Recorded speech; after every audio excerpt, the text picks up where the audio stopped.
boys and girls. Today we're going to be playing a game called Product Pile-Up. Okay, this is going to help us with comparing products when we are working with multiplication. This is an example right here of that game. As always, we start with our mental math, so I'm going to have you write a factor pair. And you can write as many as you can, or you can just write one for each one of these products here. So like what times what would equal 9. Okay, and you can do the same thing for 12, 32, and 45.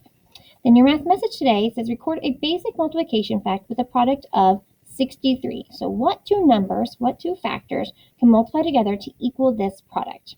Then it says to look at these different facts right here. Choose the facts that have products that are greater than 63. So you have to think, okay, what does 6 times 10 equal? Is that bigger than 63? What's 7 times 10? Is that product bigger than 63? And do the same thing for 6 times 9 and 8 times 9. And you can circle the ones that are greater than 63, because that's what we're going to be focusing on today. When we play Product Pile-Up, we are going to be comparing products of basic facts while playing a game to help gain our fact fluency. So we want to be able to know the facts and know the products of those facts, and then also be able to compare and say, is this answer going to be bigger than this answer? I don't know. I have to know the answer to be able to figure it out. So we have several things we're going to do today. So remind ourselves first that factors, right, are the numbers that you are multiplying by. And the product is the answer. So like 1 times 10 and 2 times 5 are going to both equal 10. So 1, 2, 10, and 5 are all factors of 10. Okay, so what are the factors and products here? Well, the 2 is a factor of 4, and 4 is a factor of 16, right? And 4 and 16 are both the products. So today we're going to be focusing on comparing multiplication facts. So our new learning is knowing our multiplication facts can help us when we need to compare to find which fact is larger. And our goal is to know these facts using mental math, but we can still use the other strategies that we've learned if needed. So let's look here. I'm going to ask myself, which fact is larger, 4 times 5 or 8 times 6? Well, this is where our mental math is going to come in handy. Okay, we're going to want to know what is the answer. So what is 4 times 5? Well, that's 20. What is 8 times 6 or 6 times 8? 6 times 8 is 48.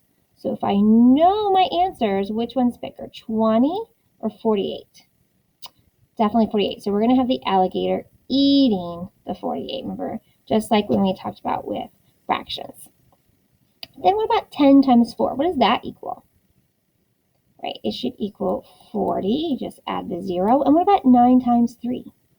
Well, maybe you don't know 9 times 3, but you could say, well, I know 10 times 3 is 30, and then minus 3, right? So it should equal 27.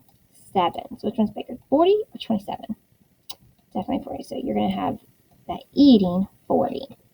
All right, so let's go ahead and look how to play Product Pile-Up. This is going to be what we're practicing today. So you're going to have your cards, okay, and you're going to be taking turns, and whatever the first player plays, you have to play your cards that are going to be larger than that. So let's say player 1 plays looks like 9 and 4, which equals 36, and then player 2 plays 7 and 10, because that's 70, so the product is greater than 36. So player 1 did 36, so player 2 had to come up with something that was bigger than that. Okay, so you need to think, which 2 cards are you going to play? And then what factors could you play if you notice the next player is almost out of cards? Okay, so you're going to want to have some strategy here. So here is an example of how to play this if you had cards. So here's Anna, Wendy, and Daisy. They're all playing a game. And Anna decides to play her 4 and her 5. So these are the cards that Wendy has. Which one should she play next? Well, what's 4 times 5? 20. So Wendy has to pick something that's going to be bigger than 20.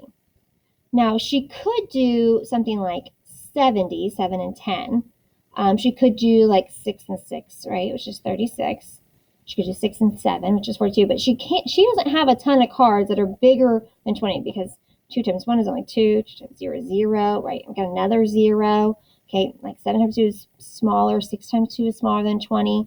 Even 2 times 10, right, is the same as 20. It has to be something that's larger. So she's really going to have to think, okay, it needs to be bigger than this number.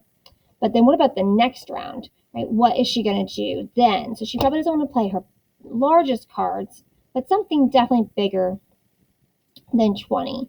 So you can say maybe she's going to pick, I think if I was her, I would pick the 6 and the 6 probably, because that's going to equal 36. And that's bigger than the 20. So then you can think, okay, if you were Daisy, does she have anything that would be bigger than 36? I don't know. I think she would be in a bind because 9 times 4,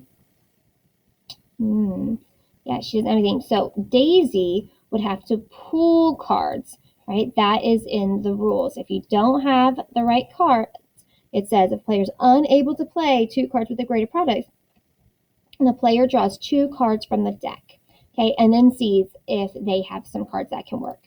So I'm going to model this. So I want to see if how you're playing and what your strategy is and what cards you would play. So the question says, pretend you are playing product pileup. You want to come up with some helpful hints to help you win. Explain what you would do in this situation, why. So during the game, Wendy decides to play 7 and 2. Which cards should Daisy play if she has 9, 3, 4, and 1 left in her hand? So first I have to think, okay, what does Wendy have? She has 7, 2. What is 7 and 2? That's 14. 7 times 2 is 14. So Daisy has to decide which cards are going to be bigger than 14. Well, 3 times 4, that's only 12. Anything times 1, right, that up here would be less than 14. So she could do 9 and 3, right, that's 27, or she could do 9 and 4, that's 36. So I'm going to write down that Daisy should choose to play 9 and 3 because 9 times 3 equals 27, which is bigger than the 7 times 2 equals 14 that Wendy played. So I need to tell you what cards I would choose and then why I chose those cards. I want you to show me that you can compare products and find products that are larger. So here it has you starting here in the middle. It says pretend you are Theseus and you're trying to find your way out. And you have to be able to find products that are greater. So you can start here or here, one of these 2 spots, and then you have to go. Like if you chose to go up and do 9 times 9, right, that's 81. You cannot go to 2 times 2 because that's only 4. So you have to find another one that's bigger. So are any of these here, 7 times 8 or 9 times 6 or 2 times 2, are any of those bigger than 9 times 9? No. So you're probably going to start with 2 times 4 and then decide, do you go left or right or down? And then you're going to continue to do that until you get to the exit, okay, finding the path that could get you there with the greater products. I want you to play the online version of Product Pileup. Here I want you to write about what decisions would you make, and then you can do that again here, and then reflect. And then there are some extra situations you can write about. Here you can give some clues of how you played, and then, or you could go back to your mental math with your multiplication and facts inventory and think about how you solve these.